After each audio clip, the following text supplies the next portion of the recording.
যেই নবী মাসুম, কোনো গুনাহ নাই, মায়ার নবীও প্রতিদিন 100 বার তাওবা করেছেন। আজকে আপনার আমার ভিতরে কোনো তাওবা নাই।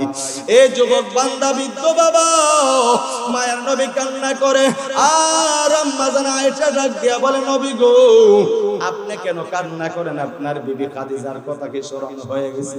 নবী বলে, না না। বলে, কিসের জন্য কাঁদেন? বলে, তোমার সন্তান ফাতেমার কথা কি স্মরণ হয়ে গেছে? বলে, না। বলে, বুঝতে পেরেছি নবী, তোমার কলিজার টুকরা নাতি হাসান হুসাইনের কথা মনে হয় স্মরণ হয়ে গেছে, এই জন্য কাঁদো। নবী বলে, না না। কেন কাঁদেন? মায়ের নবী বলে, আয়েশা, আমি এই জন্য কাঁদি, হাসরের ময়দানের ভয়াবহর কথা স্মরণ হয়ে গেছে। বলে, কিসের ভয়াবহ? হাসরের ময়দানটার মধ্যে অর্ধত উপরে সূর্য চলে আসবে। আজকে দুনিয়ার মধ্যে 9,30,00,000 মাইল দূরের সূর্যের আলো, ওই সূর্যের আলো ওই বান্দা সহ্য করতে পারে না। ফ্যানের বাতাস, এসির বাতাস লাগে কি লাগে না? এরে বান্দা, সেই লাগার পরও বান্দা সহ্য করতে পারে না। হাসরের ময়দানে যখন অর্ধত উপরে সূর্য চলে আসবে, আর জাহান্নামের কঠিন বিকট আওয়াজ, জাহান্নামগুলি বলবে, হাল মিন মাজিদ, আল্লাহ জাহান্নামগুলি আমাকে দাও, আমার পেটের মধ্যে বড় ক্ষুধা। আর সূর্যের আলোর কারণে মানুষের মগজগুলো বাতের মারের মতো টপ টপ বক বক করে উড়তে থাকবে। ইতিমধ্যে চতুর্দিকে আমার আল্লাহর কঠিন আওয়াজ, লিমানিল মুলকুল ইয়াউম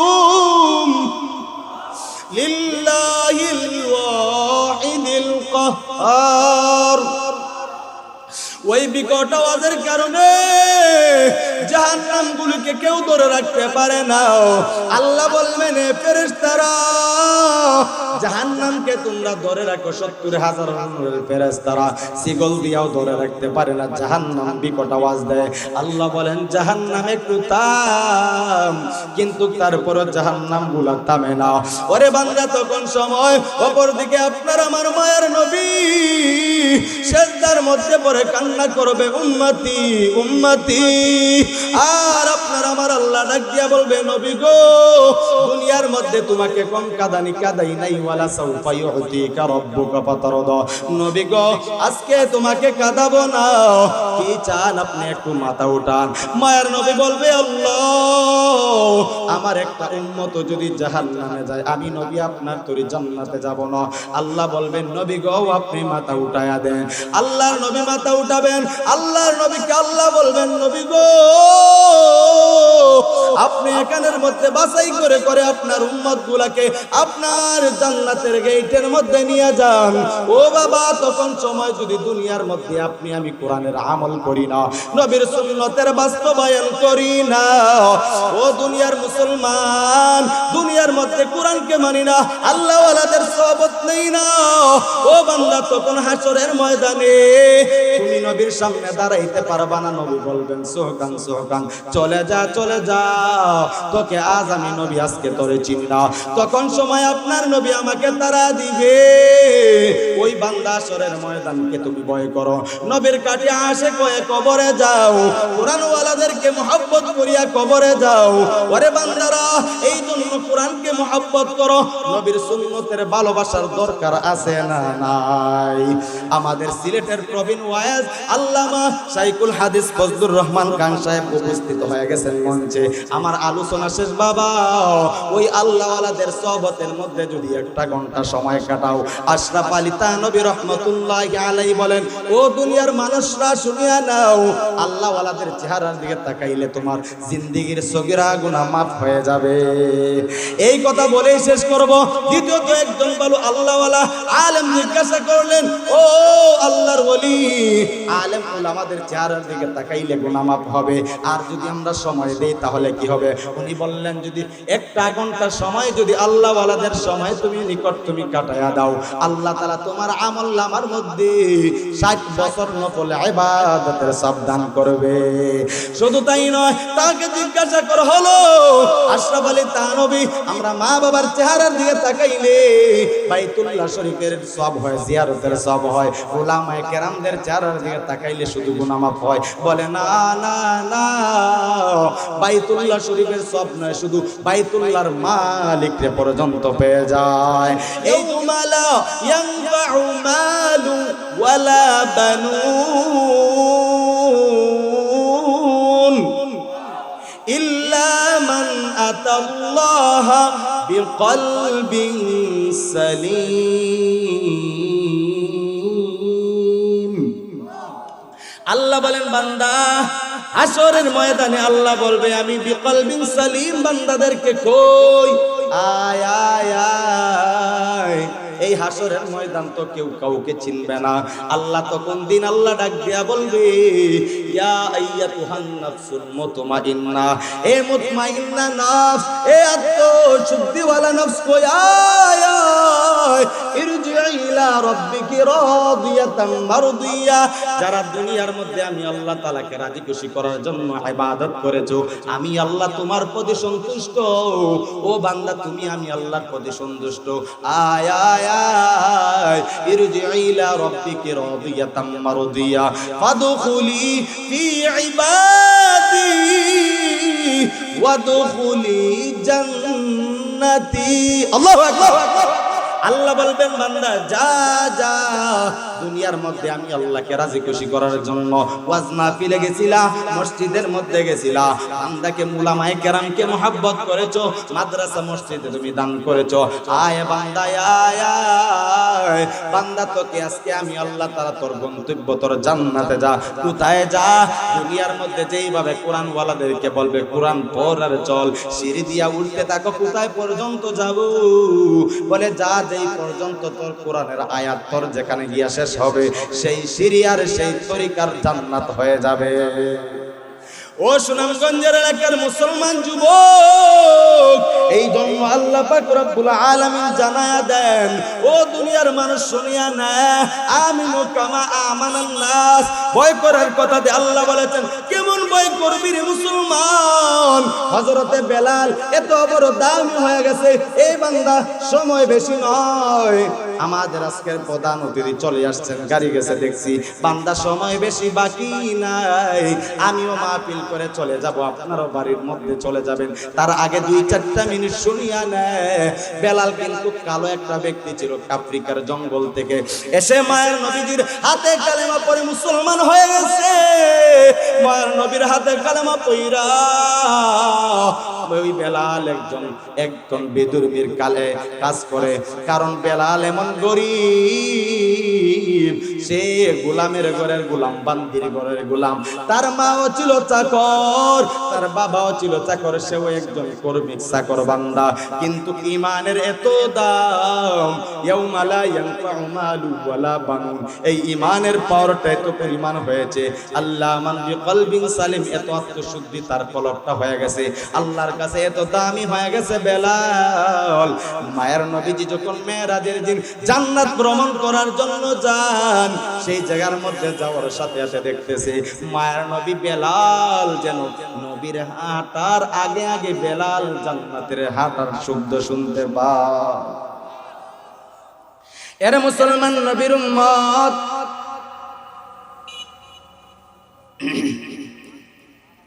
ওই বেলালের এত দাম কেমন ভাবে হয়েছে? বেলাল ঈমানের কারণে বেঈমান নাফরমানরা বেলালকে উত্তপ্ত গরম বালুর মধ্যে শুয়ায়া, বেলালকে তো হাতে পায়ের মধ্যে রশি লাগাইয়া, একটা রশি গোড়ার পায়ের মধ্যে লাগাইয়া, অপর রশিটা বেলালের হাতের পায়ে লাগাইয়া টানে, আর বুকের মধ্যে পাথর চাপা দিয়ে এত কষ্টর পরেও বেলাল ঈমান ছাড়ে নাই। ওই ঈমানের মধ্যে কেমন অটল ছিল, আমিনু কামা আমানান নাস। বান্দা সেই ঈমান যদি অটল রাখতে হয়, কোরআনের শিক্ষার দরকার আছে নি না নাই? সবাই বলেন আছে নি না নাই? ও বাবা গো, তোমাদের হাতে ধরে পায়ে ধরে বুঝাইয়া যায়, তোমার সন্তানকে একটা দিনের শিক্ষা শিখায়া যাও, একটা আলেম বানায়া যাও, একটা কোরআনের হাফেজ বানায়া যাও, আল্লাহওয়ালা বানায়া যাও। ওই জমিনটা তো সুনামগঞ্জের নুরুল ইসলাম খান সাহেবের জমিন। এই জমিনটা গতকালকে ঢাকা থেকে মাহফিল করে রাত্রে বেলায় আপনি এই যে আজিজুল হক আজিজ সাহেব, আপনাদের সুনামগঞ্জের তাফাজ্জুল হক আজিজ সাহেব সহ আমি একসাথে ঢাকা থেকে আসছি। মুসলমান সেই রকম আল্লাহওয়ালা বড় একটা আলেম বানায়া তুমি অন্ধকার কবরে যাও। সেই কবরের মধ্যে যাওয়ার আগে দুনিয়ায়ও শান্তি পাইবা, সম্মান পাইবা বান্দারে। না হইলে দুনিয়ায় তো হাসরের ময়দান দূরের কথা, কবর তো দূরের কথা, দুনিয়ার মধ্যেও তুমি শান্তি পাইবা না। কথা বলেন ঠিক কিনা? গতকালকে সোশ্যাল মিডিয়া দেখলাম রে যুবক, ও বাবা গো, চাঁদপুরের এক যুবক নিজের বাবা 70-80 বছর হবে, সেই বৃদ্ধ বাবাকে গলার মধ্যে ছুরি লাগাইয়া দেহ থেকে মাথাটাকে আলাদা করেছে। বান্দারে, সেই বাবা এত কষ্ট করিয়া সন্তানকে লালন পালন করেছে। ওই চাঁদপুরের কসুয়ার বাবা যেই সন্তানকে এত কষ্ট করার জন্য পাগল হয়েছিল, আজকে সেই সন্তান বাবার গলাটাকে আলাদা করে মাথাটাকে আলাদা করে দুইটা টুকরো করে ফেলেছে। ও সন্তানের বাবা, আমি বলবো সেই সন্তান আসলে যদি কোরআনের শিক্ষা পাইতো, বলেন তো সুনামগঞ্জের মুসলমান যেই বাবার কারণে দুনিয়া দেখছে, আসমান জমিন দেখছে, লৌহ কলম কত নিয়ামত পাইছে, ওই বাবাকে ছুরি দিয়া মাথাটাকে আলাদা করতে পারতো রে বাবা? না বান্দা, না না, মিথ্যা নয়, সত্য। আমার মোবাইলের মধ্যে বার করলে দেখাতে পারবো, আমি ছবিটা স্ক্রিনশট দিয়া রাখলাম। বাবারে, ওই বাবার মতো দুকুনি বাবার দুনিয়ার মধ্যে কেউ হতে পারে না। ও মা গো মা, যেই সন্তানের দুঃখের জ্বালায়, কষ্টের জ্বালায় মা বাবা শান্তিতে ভাত খাইতে পারে না, দুনিয়ার সংসার চালাইতে পারে না, দুনিয়া রাত্রে বেলায় ঘুমাইতে পারে না, বলেন তো সেই মা বাবা দুনিয়ার মধ্যে কত কষ্ট। ওই সন্তানকে যদি কোরআনের শিক্ষা দিত, ওই সন্তানকে যদি আলেম বানাইতো রে বাবা, বলেন তো সেই সন্তানের কারণে এই রকম আল্লাহওয়ালা হয়ে যাইত। সেই আল্লাহওয়ালা যদি বানাইয়া কবরে যাও, সেই রকম তুমি তাকে দেখো, কবরে যাওয়ার পরেও তোমার সন্তান যখন কোরআনের আয়াত বলবে, আল্লাহর শিখানো কোরআনের পরে নম্বর পারার একটা সূরা বানী ইসরাঈলের আয়াত আল্লাহ শিখিয়ে দিয়েছেন, মা বাবার জন্য দুনিয়ার মধ্যে যেইভাবে সন্তানের জন্য মা বাবার দোয়া কবুল হয়, কোনো পর্দা থাকে না। বান্দারে, মা বাবা যখন কবরের মধ্যে শায়িত হয়, তখন সন্তান যদি একটা দোয়া করে, রাব্বিরহামহুমা কামা রাব্বায়ানি সগীরা, মায়ের নবী জানায় দেন আসমান জমিনের মধ্যে কোনো পর্দা থাকে না। সন্তানের দোয়া করতে দেরি হয়, মা বাবার কবরের আযাব মাফ করি আল্লাহ জান্নাত দিতে দেরি করে না। ও নবীর উম্মতের দল, এরকম সন্তান বানায়া যাও। এই জন্য এইরকম কষ্টের দুনিয়ার মধ্যে সন্তানের জ্বালা হইতে হবে না। ও বাবা, আমি একটা বাবার সন্তান, আমার বাবাও দুনিয়ার মধ্যে আর বেঁচে নাই রে বাবা, আপনারাও থাকবেন না। 1.5 বছর হয়ে গেল, কলিজার টুকরা বাবাকে নিজের হাত দিয়ে গোসল করায়, কাফন দাফন করায়, ওই বাবাকে কবরের মধ্যে রাখলাম। ওই বাবা আজকে দুনিয়ায় নাই, বাবাকে একটা বাবা বলে ডাক দিতে পারি না। ও দুনিয়ার বান্দারা, যাদের মা বাবা আছে, মা বাবার খেদমত করো, মা বাবার কাছ থেকে জান্নাত হাসিল করো, না হইল হাসরের ময়দানে তুমি নাজাত পাইবা না। ওরে যুবক ভাই গো, মা বাবার সাথে ভুল বিয়াদবি করলে আজকেই ক্ষমা চাই নেইবা, না হইলে তোমার তরি আল্লাহর তরি জান্নাতে তুমি যাইতে পারবা না। ওরে বান্দারা, এই জন্য তুমি কোরআনের শিক্ষা শিখো।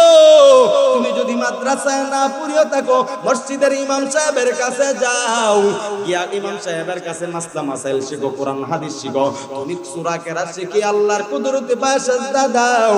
আমার আল্লাহকে যদি সাজদায় গিয়া বলো, আল্লাহ ইয়া রাব্বি গফিরলি, ইয়া রাব্বি গফিরলি 3 বার সুবহান রাব্বিয়াল আ'লা, সুবহান রাব্বিয়াল আ'লা, সুবহান রাব্বিয়াল আ'লা করার পর 3 বার বলো ইয়া রাব্বি গফিরলি, ইয়া রাব্বি গফিরলি, ইয়া রাব্বি গফিরলি।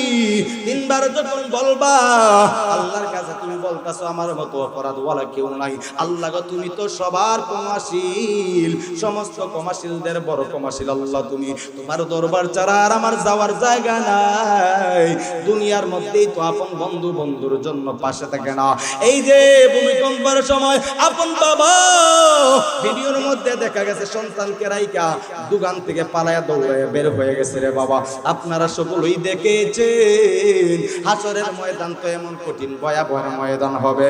ইয়াউমালা আল্লাহ পাক রব্বুল আলামিন বলেন হাসরের ময়দানে তো কঠিন একটা ময়দান হবে।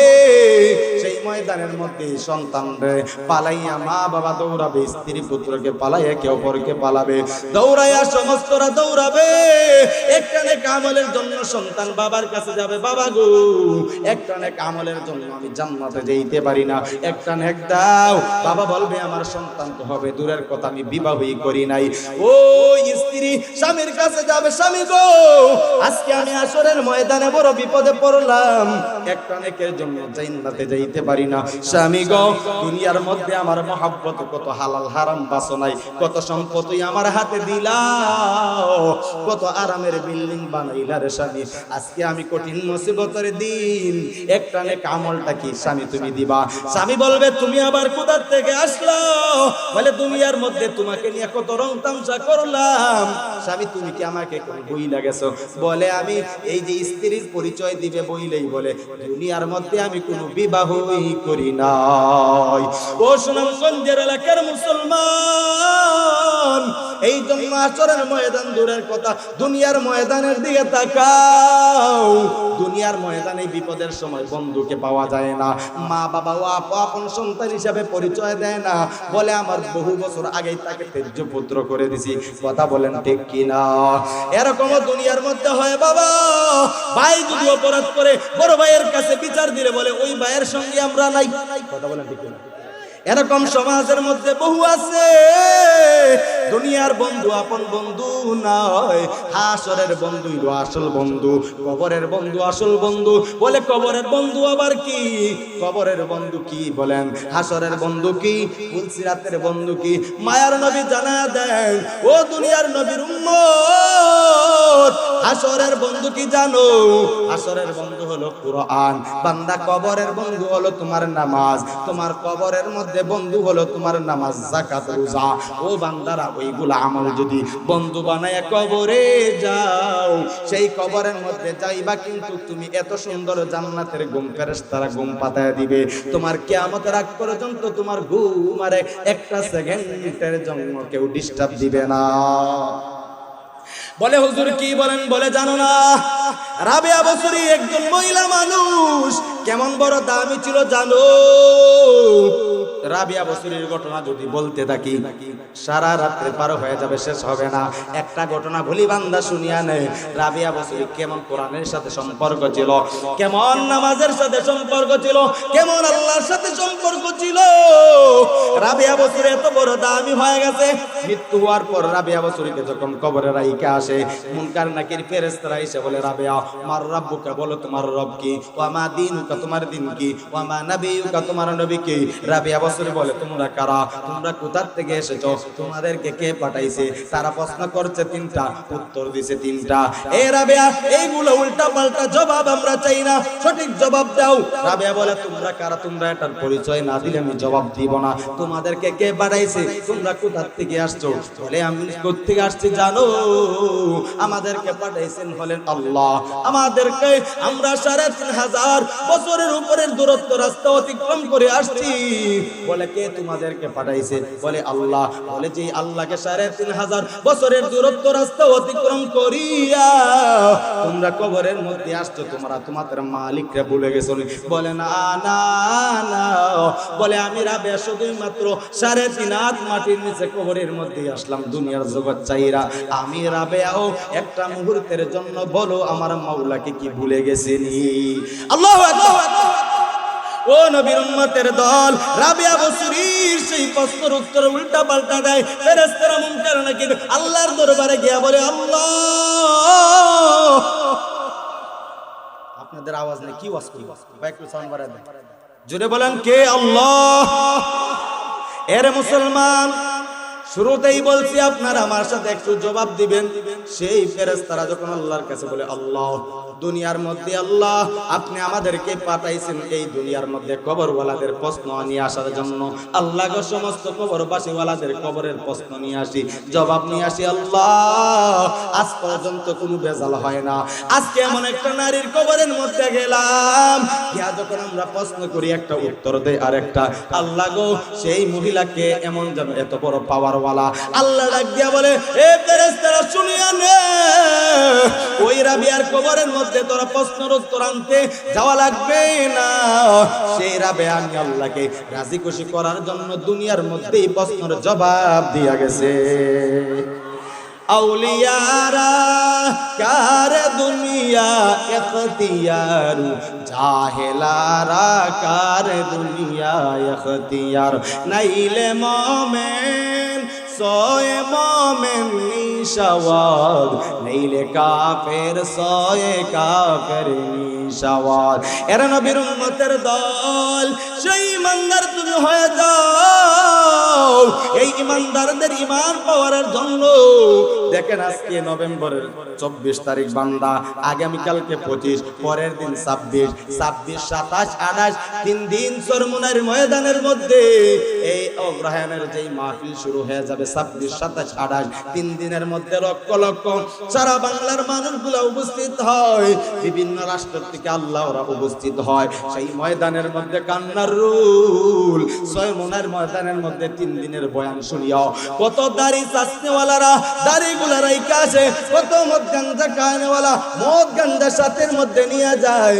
3 দিনের বয়ান শুনি আল্লাহ আলাদার নূর সিনার মধ্যে ঢুকিয়া বাড়ির মধ্যে ফিরে নামাজ আর সারে না, দাড়ি আর পালায় না, পাগড়ি আর মাথার থেকে পালায় না, আসে না নাই। এই চরমুনাই ওয়ালারা এত বড় বিশাল সম্মেলন কেন করে? একমাত্র দুনিয়ার মানুষকে হাতে পায়ের মধ্যে বুঝাইয়া বুঝাইয়া ধরে ধরে একমাত্র বুঝায় কোরআন ময়দানের মধ্যে যাও, আল্লাহ ওয়ালাদের সোহবত নাও। তোমরা সেই সোহবত নিয়ে কোরআনকে মুহাব্বত করিয়া কবরে যাও। কারণ সেই চরমুনাই এত বড় দামি আল্লাহ ওয়ালা, চরমুনাই ইসহাক রাহমাতুল্লাহি আলাইহি এত বড় দামি একজন আল্লাহর বান্দা ছিলেন, যে ইসহাক রাহমাতুল্লাহি আলাইহিকে এই জায়গার মধ্যে বেঈমান নাফরমানরা এক সময় বাংলার জমিনের মধ্যে বহু ক্ষমতাশীল ব্যক্তি মামলা দিয়া মিথ্যা মামলা ধরার জন্য আনার জন্য যায়। যখন বললেন আসছো তোমরা প্রশাসনের লোক, আমাকে ধরবা কি মামলার জন্য আসছো? বলে সেই মামলা, বলে আমাদের কাজে হাতের মধ্যে কাগজ আছে, বলে আমাকে দেখাও কি মামলা। আল্লাহর ওলিকে মামলাটা দেখানোর জন্য মামলার কাগজ যখন বের করলো, মামলার কাগজ দেখানোর সাথে সাথে দেখে সেই সাদা পৃষ্ঠার মধ্যে একটা কালা অক্ষরের কালিও নাই, সমস্ত পৃষ্ঠাটা সাদা হয়ে গেছে। কাদের কুদরত দারি পর কামাল, আনতা রব্বি আনতা হাসবি জুল জালাল।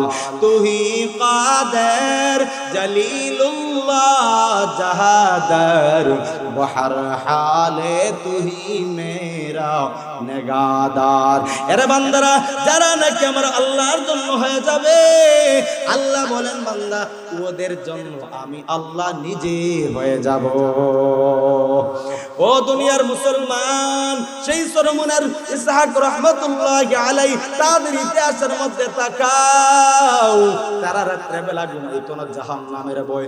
এত বড় আল্লাহ ওয়ালারা কোত্থেকে হলো? উনি যার হাতের মধ্যে হাত রেখে এত বড় দামি পাওয়ার ওয়ালা পাইছে, তার নাম হলো উজানির কারি ইব্রাহিম রাহমাতুল্লাহি আলাইহি। উজানির কারি ইব্রাহিম রাহমাতুল্লাহি আলাইহি এত বড় পাওয়ার ওয়ালা ব্যক্তি।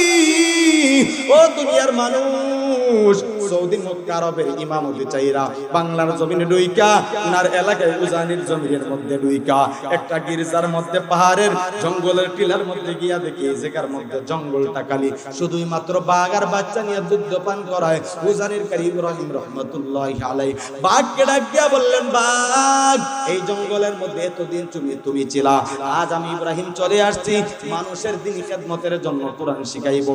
বাঘ রে, তোমার এই জায়গা ছাড়তে হবে। তোমার বাচ্চাকে নিয়ে তুমি দূরে দূরান্ত জঙ্গলের মধ্যে চলে যাও।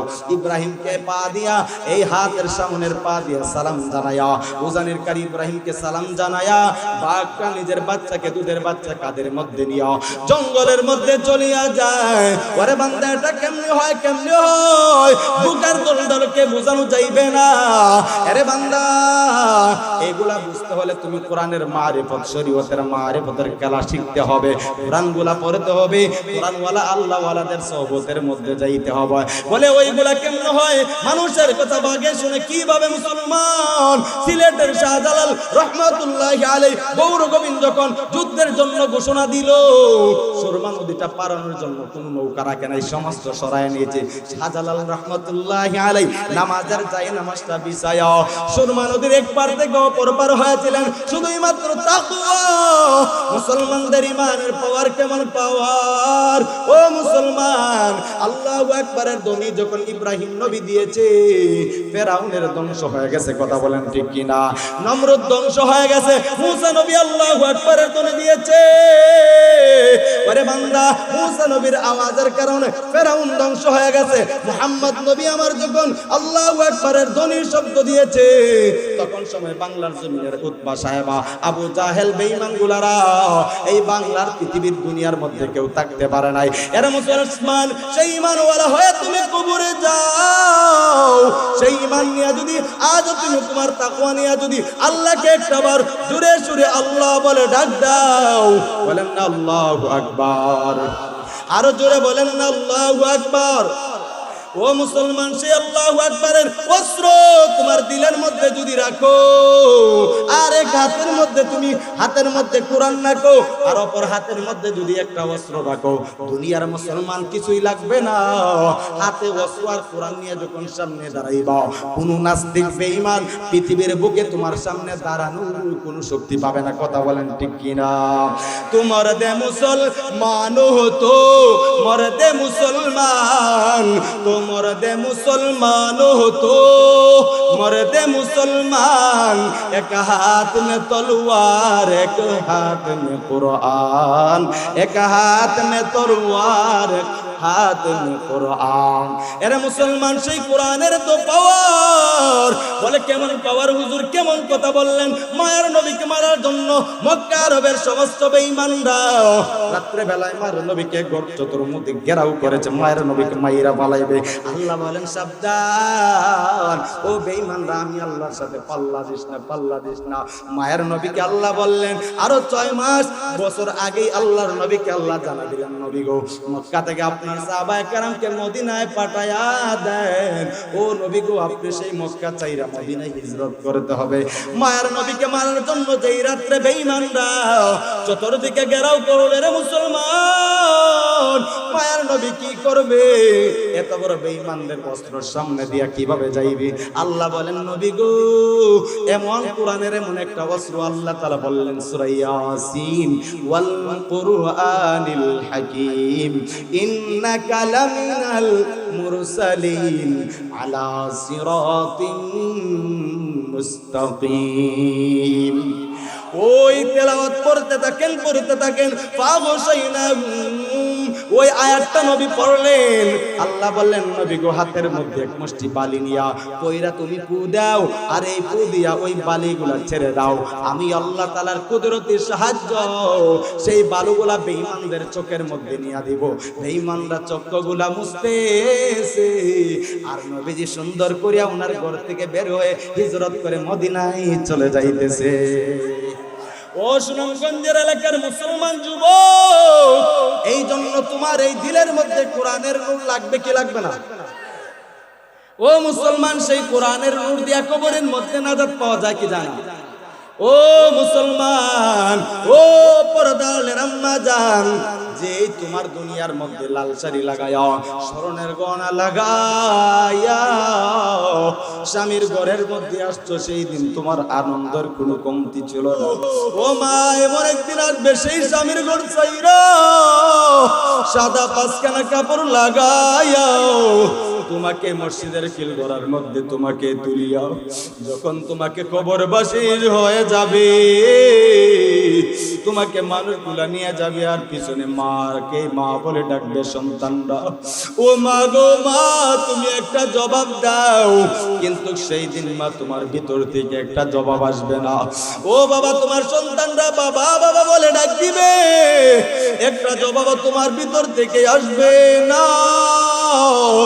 সেই দিনের আগেই তুমি চিন্তা করিয়া কবরে যাও, যেই কবরের মধ্যে বালিশ নাই, বিছানা নাই, কোনো এসি নাই, বাতি নাই, মানুষগুলারা চারটা তাকবীর দিয়া সেই জায়গায় জানাজা দিয়া তোমাকে মাটির ঘরের মধ্যে ঢুকাবে।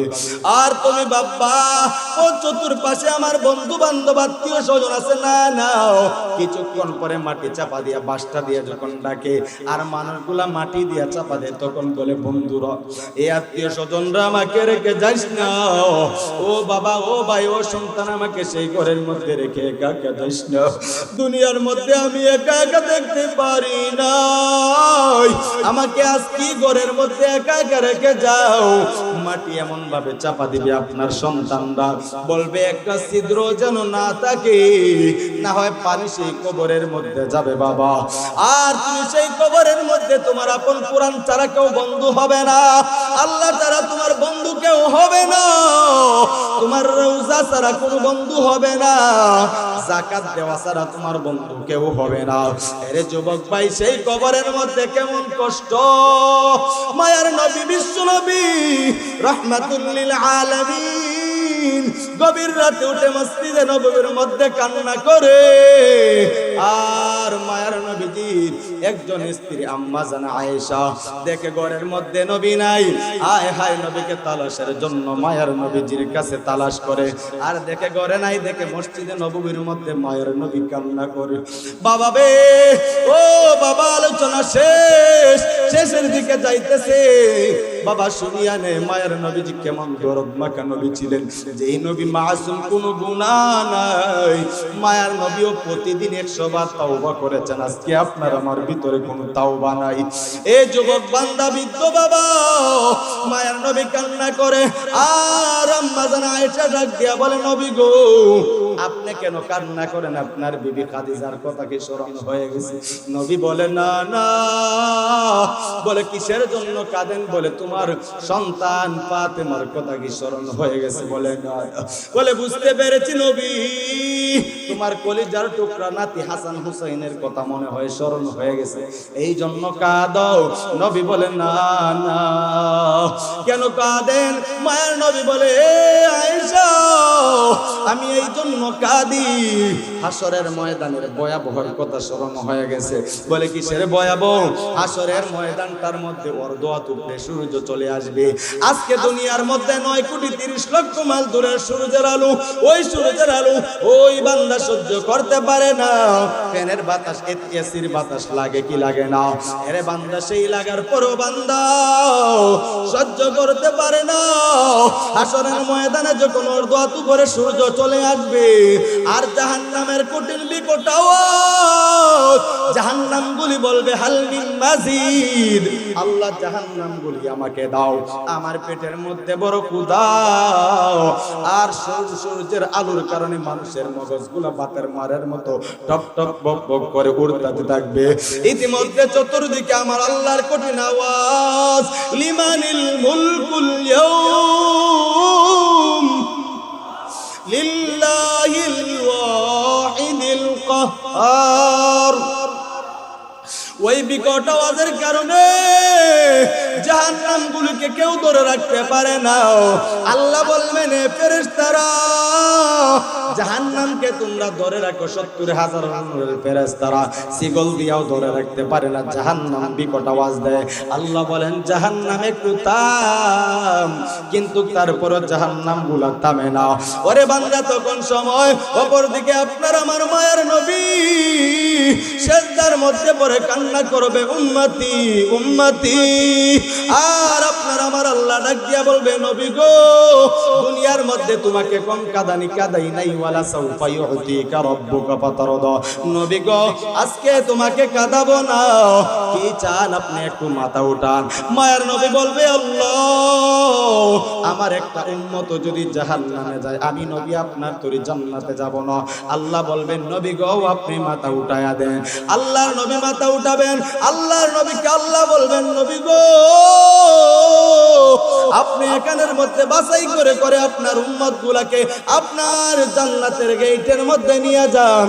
ও বাবা, তখন সময় যদি দুনিয়ার মধ্যে আপনি আমি কোরআনের আমল করি না, নবীর সুন্নতের বাস্তবায়ন করি না, ও দুনিয়ার মুসলমান, দুনিয়ার মধ্যে কোরআনকে মানি না, আল্লাহ ওয়ালাদের সহবত নেই না, ও বান্দা তখন হাসরের ময়দানে তুমি নবীর সামনে দাঁড়াইতে পারবা না। নবী বলবেন সোহকান সোহকান, চলে যা চলে যা, তোকে আজ আমি নবী আজকে তোরে চিনি না। তখন সময় আপনার নবী আমাকে তারা দিবে।